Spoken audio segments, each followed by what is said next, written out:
Un mazzo di gigli bianchi, le parole dell'imam che risuonano nel silenzio composto di una comunità, quella del Burkina Faso, che si è stretta intorno alla famiglia, papà, mamma e le due sorelle di Cheikh Tidiane Bans, il ragazzo diciottenne, morto il 18 agosto sulla Pontebana, vicino a Nervesa.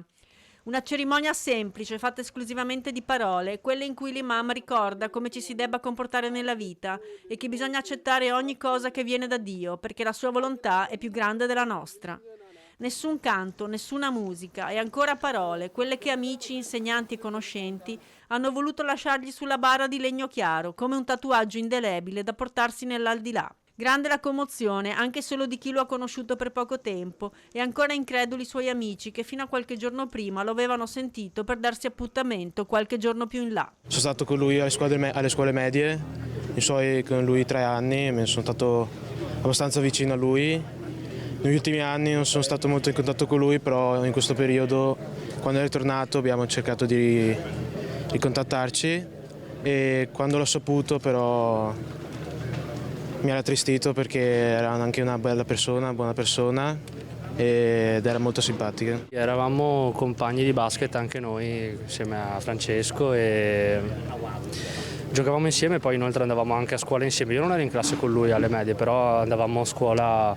tutti insieme e poi ci vedevamo a Ponzano in giro, ci siamo visti anche purtroppo pochi giorni prima dell'accaduto con la promessa di rivederci anche in settimana, ma purtroppo è successo quello che è successo. L'abbiamo visto venerdì sera noi purtroppo, l'abbiamo accompagnato a casa sua e abbiamo detto dai andiamo a casa presto così magari ci vediamo settimana, domani e invece purtroppo non ci siamo più visti. Era presente anche il sindaco di Ponzano, Antonello Baseggio, che ha sempre tenuto i rapporti con i genitori del ragazzo che con la sua comunità aveva un legame speciale. Il ragazzo lo meritava, ha vissuto tutta la sua vita a Ponzano Veneto, poi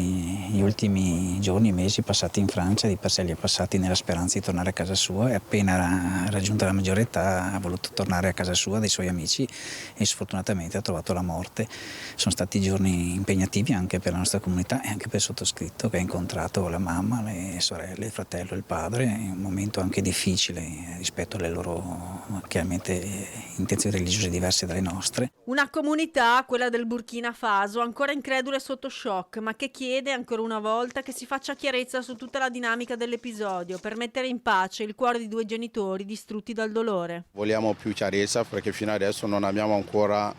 la vera dinamica della cosa, quindi fa veramente molto male perdere un ragazzo, dicendo ancora un ragazzo di 18 anni, fa ancora più male. Non i genitori, anche tutta la comunità, perché per noi un giovane di 18 anni è il futuro, quindi che è una brutta cosa che un genitore seppellisca il figlio, è una cosa che nessuno non si augura e